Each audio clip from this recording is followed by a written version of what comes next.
Alright, magandang araw po sa inyong lahat mga ka-review at welcome back dito po sa ating munting channel. At ngayon nga po mga ka-review, pasadahan po natin ang balitang ito mula po sa ating paboritong ka-BBM News PH. Yan ha. Eto, magugulat kayo dito matapos kusang magbitiw sa pwesto. Nakakagimbal na kuha ng CCTV. Rimulya Katapang, yan mga ka-review, patungkol po riyan ang ating bibigyan ng reaksyon, komento at kritisismo. Nako, ano po kaya itong pagkakadawit ni yung pangalan nila Rimulya at Katapang dito sa isyung ito.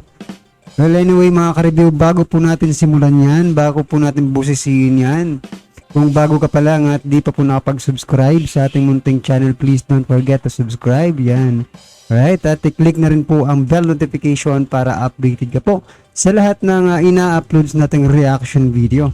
Yan mga ka-review, maraming salamat po at palike na rin po ng video ito. Yan, maraming salamat po. Eto na, sama-sama at sabay-sabay po natin pakinggan, panoorin at bigyan ng reaksyon ang balitang ito. Eto na po.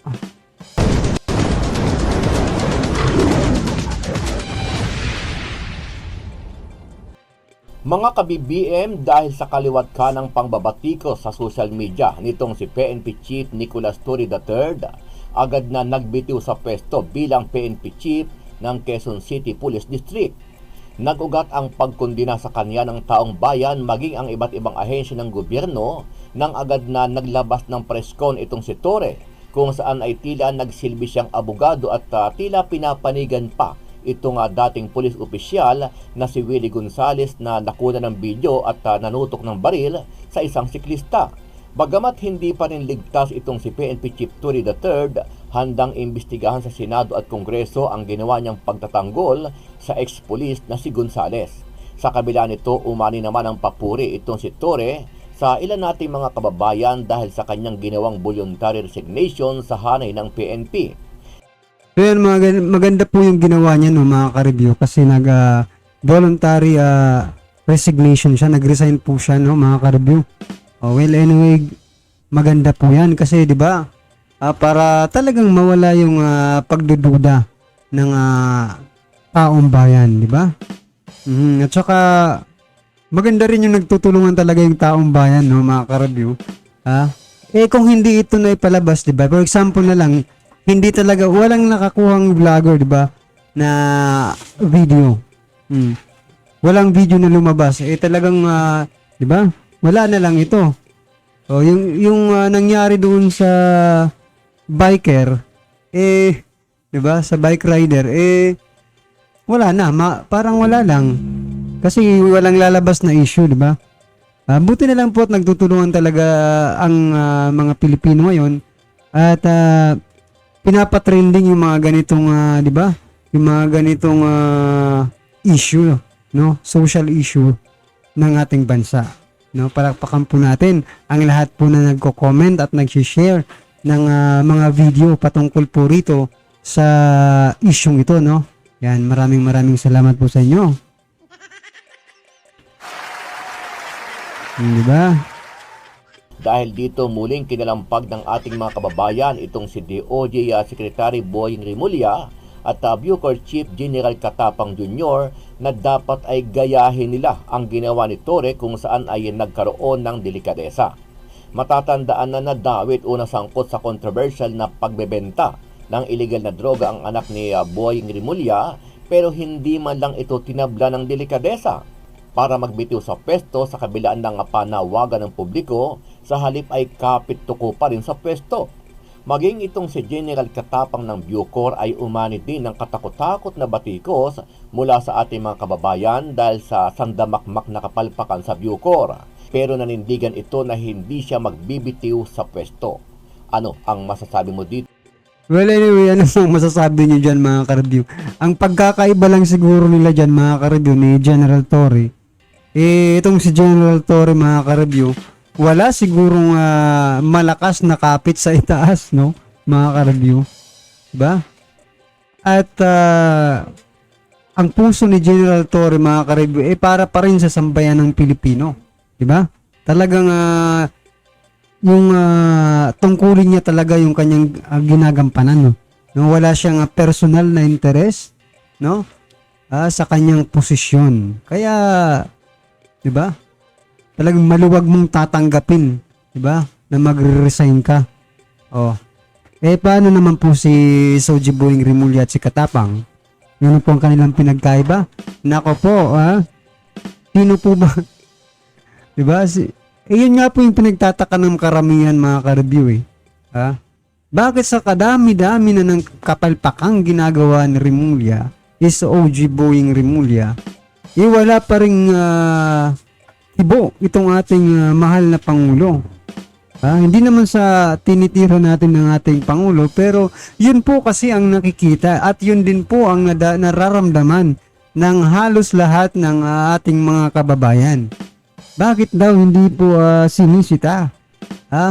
Hindi nagbibigay ng reaksyon itong ating Pangulo patungkol po dito sa ating SOG Boying Rimulya at kay Katapang. Si Katapang natakasan na natakasan na ng PDL na si Kataroha, pero nandiyan pa rin sa Bucor. Di ba dapat palitan yan si Katapang kasi, di ba, napatunayan na wala siyang silbi as Bucor chief, no? Diyan sa Bilibid. Di ba mga ka-review? Napatunayan may natakasan siya. Ano pa bang patunay ang gusto niyo? Para sabihin natin palpak talaga itong si Katapang. Siguro po pag nagka-riot na mga ka-review, may riot na rin na nagaganap. At saka yung mga online transaction through GCash at saka yung mga delivery, pinalakas yung internet, ba? Na dapat signal jammer ang pinalakas niya. Ano pa bang kapalpakan ang gusto nating ang gustong marinig ng ating Pangulo, no? Patungkol dito kay Katapang, no? Isang palpak lang dapat, ba? Yung sinasabi nga ni Congressman Richard Gomez, one strike policy. Isang pagkakamali lang, tanggal agad, 'di ba? Para wala na talagang wala nang gagayahin pa. Pero bakit ito si Katapang ilang strike na? Nandiyan pa rin. Anyway, ito mga ka-review, pakinggan po natin ang balitang ito. Ito mga ka-BBM, dapat bang gayahin ni Rimulya at Katapang ang ginawa ni PNP Chief Torre na magbitiw na rin sa pwesto? Sama-sama nating panoorin ang buong video. Mahirap yung gayahin mga ka-review masakit yan sa kanilang kalooban mga ka-review.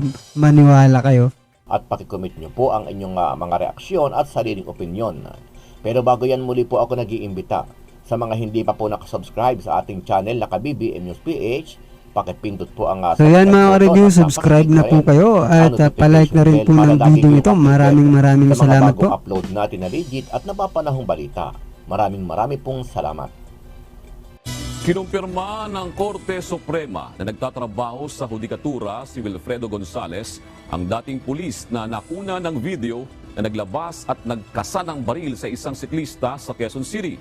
Sa inilabas na pahayag ng Supreme Court Public Information Office, si Gonzales ay isang coterminous employee sa tanggapan ni Associate Justice Ricardo Rosario.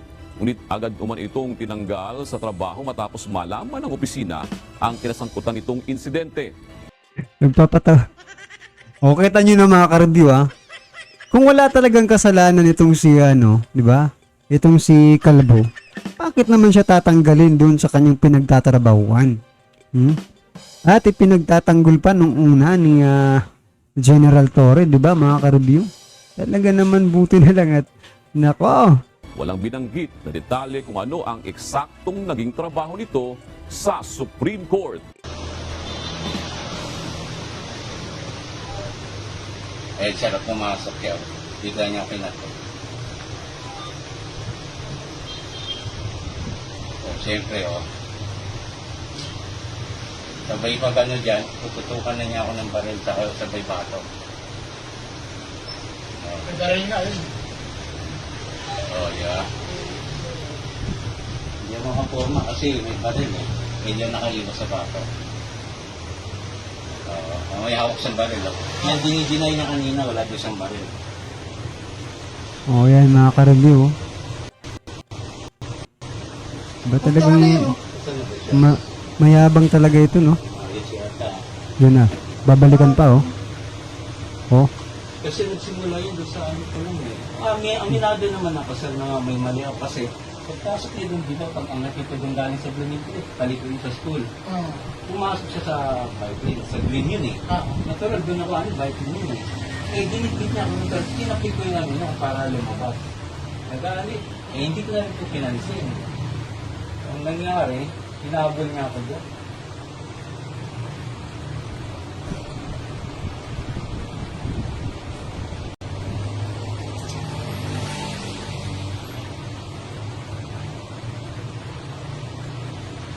Biglang may nag-post nung isang video na yon na naging viral, na yun pala, naaalala natin, na-realize natin na non-case na pala, dahil nagkasundo sila. Kaya nagsabi na, kayakap na sila dun sa police station. Unless na gusto magkasabi nung nag-post ng video, na siya complainant, patutok po rin siya ng baril. Hindi, pero hindi tayo kasali. Sir, para mas maintindihan po ng publiko, maaari pa po bang magkaso ulit So dito mga ka-review, dito sa press ko nito mga ka-review, parang naging attorney, tagapagsalita ni Willie Gonzales, itong si General Torre mga ka-review, di ba? Mapaghalatan mo talaga. Anyway, kahit nag-resign po siya mga ka-review, si voluntary resignation si General Torre, may itatak na sa isipan ng mga netizen kung anong klaseng general po siya, di ba? Kahit po mag-resign siya, yung di ba, yung pagtingin sa kanya ng netizen wala na, parang di ba? Narumihan niya na ang sarili niyang uniforme dito, di ba? Sa pagtatanggol dito kay Willie Gonzales. sa kahit po nagkaayos na sila? Nasa kanya yan. Nasa kanya, lahat naman ay pwede. Ang tanong na doon is mapapatayo po ka sa korte kung nagkasundo na yan. Yan yan. Wala eh. Sa ngayon, ang pulis ay... Actually, pinatawagan ko ha. Pinatawagan ko yung tao kasi nandun sa kasunduan ng kanyang cellphone number. The next ko rin siya, di ba siya sumasagot. And I really respect ang kanyang desisyon kung siya ay ayaw na magsalita. Choice niya. This is the person of right. We need somebody to act as a complainant kung gusto natin i-file ang threats niya. It can be a light threat, it can be a great threat. Depende na ngayon yan sa pagalingan ng mga ukano. Pero sa ngayon, dahil wala nga nagpo-complain, wala tayong kaso manawakan dito. Sir, yung pagkakasundo nila, matapos agad ang incident? Yeah, I think it happened on August 8 ng 6. Ang kasunduan is mga nasa 8 p.m. lang. So, bago natapos siya ang gabi. So mga ka-review, napakabilis po ng takutan. Napakabilis po ng takutan dito kasi isipin mo parang kidlat kung magkaroon ng kasunduan. Siyempre, kung ikaw yung siklista mga ka-review, matatakot ka rin, di ba? Kasi mismong pulis pumapabor dito kay kaya Willie Gonzales at di ba pinagbabayad pa nga siya. Oh. Kung ikaw ngayon ang labasan ng baril tapos, di ba? Oh, rereklamo ka pa ba? Aba, di ba? Uurong ka na kasi, di ba? Wala ka namang laban diyan kasi may baril, oh. Para talagang tinakot na itong si yung bike rider, no, mga ka-review. Ay, tapos na rin sila. Sir, si Sir Willie po ba yung nagtatrabaho sa PNP? Clarify lang po. Really? Sabi mo, Ang trabaho ko po, dati at sa ngayon, wala akong kinalaman sa kaso po. Sa itong saping po ito. Session po ba yun? Pero kayo po ay government employees. Just to... Hindi ko po matasagot sa ngayon po. doon na. Ay, Bakit hindi? Simpleng tanong lang yun, di ba mga ka-review? Ikaw ba ay government employee ngayon? Bakit hindi niya masagot? Hindi niya raw masasagot eh. Nako talaga. May tinatago ba ito si Kalbo mga ka-review? yun na ang bottom line siguro. Okay? Maraming salamat po. Sir, yung LTO po may niyo po ba yung CCTV? Hindi ko pa kasi nakikita yung patawag nila po. Sir, hindi na naman mensahe po ba kayo sa publiko kasi kayo ngayon yung parang nagiging opo. Ang pakiusap ko lang po sana, kasi masyado na po tayo sa social media ngayon. Sana yung mga vloggers, sana maging responsable sila. Hindi nila alam ang pulong-tulong. Maraming kagad magko-comment. Nakita na kasama. Hindi naman nila nakita yung tunay na pangyayari, yung umpisa na mula sa ganung lugar, malayo, mahirap po yun. Yun lang po masasabi ko, sana maging responsable po tayo ng vloggers. Speaking of responsable, no, mga ka-review, sino po ba ang hindi nagiging responsable dito? Diba? Ikaw na may barel, no? Lisensyado yung baril mo, tapos, di ba? Kaunting init lang ng ulo, maglalabas ka ng baril. At tatakutin mo yung tao. Oh, sino ba dito ang hindi responsable? Oh, babalik at babalik talaga sa iyo ang ibabato mo sa mga vloggers, 'di ba, mga ka-review? Kasi yung mga vlog, yung kumuha naman ng video, 'di ba, mga ka-review, kahit yun lang yung part, 'di ba? Maiintindihan mo na agad na mayroon talagang something. O sabihin na nating may kasalanan nga yung siklista. Kailangan mo ba talagang kasahan pa siya ng barel? O, di ba kayo pwede mag-usap? O sino ngayon ang hindi responsable? Kaya wag mong sabihin yung word na maging responsable kasi ikaw po yun, ha? Mr. Calvo, ikaw po yung hindi responsable dito sa issue ito. Ano mo, sir? Sa tagal na pinahintay nyo, eksi ng ating press conference, ha? Sir, nasa lang po Kanina. kaya yung fortune na lang po kasi siya po yung isa sa mga talagang nagpupush po nito na nagpush. Ay, pwede siya mag-file ng complaint. Wala namang problema. Kahit sino naman pwede mag-file ng complaint, eh. It's always, this is a free country, okay? So, ang lahat ng interesado, yung tinatawag na cycling community, kung gusto mag-file ng complaint, file ng complaint. I think, gusto niya, Mr. Gonzales will be, well, he will be obliged to answer all of those. Sa ngayon, kaya natin na-address ito sa press call kasi ang kaso ngayon is nasa social media. It is always in the court of public opinion. So, pinabuti siguro ng Mr. Gonzales na address din sa court of public opinion. So, yun na, statement na siya. Andiyan naman kung gusto nyo kopya, bibigyan natin siya. Bibigyan ko rin natin, ang isang copy ng statement mo. Pwede po, General. So, bibigyan siya ng written statement. So, nasa Yun lang po yung pinakiusap ko sa mga vloggers na kawawa naman yung mga anak ko. Diba? Mga kapamilya ko. Parang kasama-sama ko tao na hindi naman mangyayari yun kung hindi ako talaga dumipesa lang din. Pero hindi ko na masabi po lahat. So, dumepensa daw siya, mga ka-review. Ang tanong, ano ba ang ginawa ng siklistang yun para depensahan niya ang sarili niya? Na makikita natin doon sa CCTV, mga ka-review, na siya talaga yung agresibo. Diba? Hinahatak niya pa yung yung bike ng siklista. Oh, talaga naman, oh.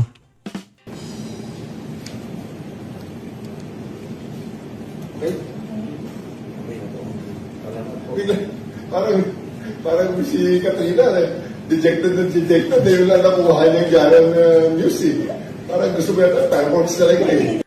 Mga kaganapan sa Quezon City Police District at saka sa Bureau of Corrections.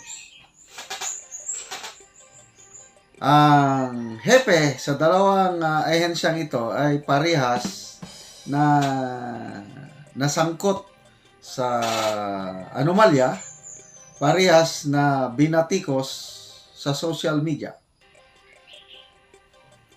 Si Bucor Chief Katapang, grabing batikos sa kanya dahil sa kapalpakan itong nagsimula pagkatakas, later on pagka-aresto ni Kataroha, then nabulgar dahil sa Senate and Congressional hearing mga negosyo, kubol, wifi, delivery, whatever. To a point na isang kongresista, si Congressman Abante na, General Katapang, are you willing to resign? Congressman na yun, ha? Anong sagot? I serve at the pleasure of the President. So, ibig sabihin, wala. Okay. So, walang delikadesa. Ito naman sa Quezon City Police, kawawang General Torre. Grabe po yung statement ni Katapang nung tinanong siya ni ni Congressman Abante. Sabi na ni General Macanas, I serve in the pleasure of the President. So pag sinasabi natin pleasure, mga ka-review, di ba, pag pleasure parang natutuwa, di ba? Pleasure yung nasasayahan, di ba? Yung meaning nasasayahan sa kanya yung di ba? Nasasayahan sa kanya yung pangulo sa kanyang ginagawa. Aba, kaibang klase ito.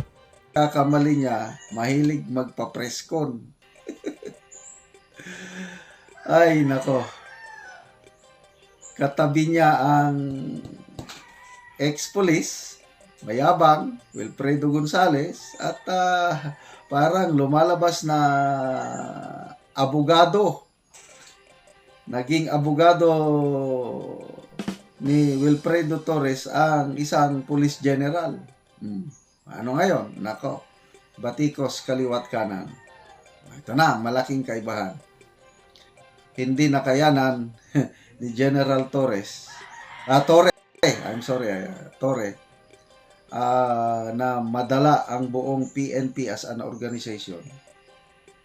Hindi niya nakayanan, pamilya niya, nadadamay sa batikos. Kaya yon, nag-submit ng letter of resignation effective today. Ako, pinupuri ko yung ganyang mga government official na may delikadesa. Very clear, may delikadesa si General Torre. Okay, punta tayo sa Bucor. Kumusta si Bucor Chief General Katapang? May delikadesa ba? Kayo na ang magsagot. Malilikadesa ba daw si General Katapang, mga ka-review? Mukhang wala, no? Kapal lang ng mukha ang meron yata itong si General Katapang. Aba, tingnan nga natin, no, mga ka-review. Kasi siya rin nyo po yung may hawak nung nung SAF 44, mga ka-review. Di ba? Yung maraming namatay na SAF. Tapos, kinuha pa rin. Pa rin, pinag-serve pa rin as a Bucor Chief. Diba? Ibig sabihin, pangalawang pagkakataon niya na ito. Pero sa pangalawang pagkakataon niya, mga ka-review, hindi niya pa rin nagawa ng mabuti ang kanyang tungkulin, diba? Hindi niya pa rin nagampanan ng mabuti ang kanyang tungkulin kasi may nakatakas po. Sabi nga po ni General Bato, immortal sin po yan dyan sa Bucor kapag ikaw ay natakasan. Pero sa kabilat, sa kaliwat ka ng pambabatikos ng ating mga netizen, sa mga comment, wala pa rin itong si General Katapang. Nandyan pa rin, no? Kapit tuko pa rin. Gaya po ni Soji Buing Remulla, na kung saan ang kanyang anak ay nahulihan po, no, ng di ba, Mary Jane. Tapos anong ginawa? 3 months lang, labas, at hindi nag-resign itong si Soji Buing Remulla. Na samantalang marami po ang nagsasabi noon, nagsasuggest na mag-resign ka na kasi, di ba, delikadesa naman. Hanggang ngayon, nandyan pa rin, mga ka-review. Tapos doon pa sa Pugo, di ba, pinagtanggol niya. Marami na pong motibo, di ba, para mag-resign sana itong si Soji Boying Remulla at si Katapang. Pero wala eh.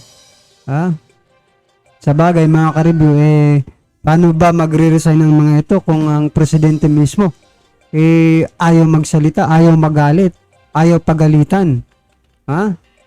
Si Soji Boying Remulla at itong si Katapang. Well, anyway mga ka-review, ano man po ang inyong reaksyon, komento or kritisismo sa naging issue ito? Pa-comment na lang po sa baba para at least alam po ng ating mga kababayan ang inyong mga nararamdaman sa issue ito, right? At kung bago ka pa lang at di pa po nakapag-subscribe sa ating munting channel, please don't forget to subscribe. At i-click na rin po ang bell notification para updated ka po sa lahat ng ina-upload sa ating reaction video. Yan mga ka-review, pa-like at share na din po para mas marami pong mga kababayan natin sa ibang bansa ang makapanood ng makabuluhang balitang ito. Maraming salamat po.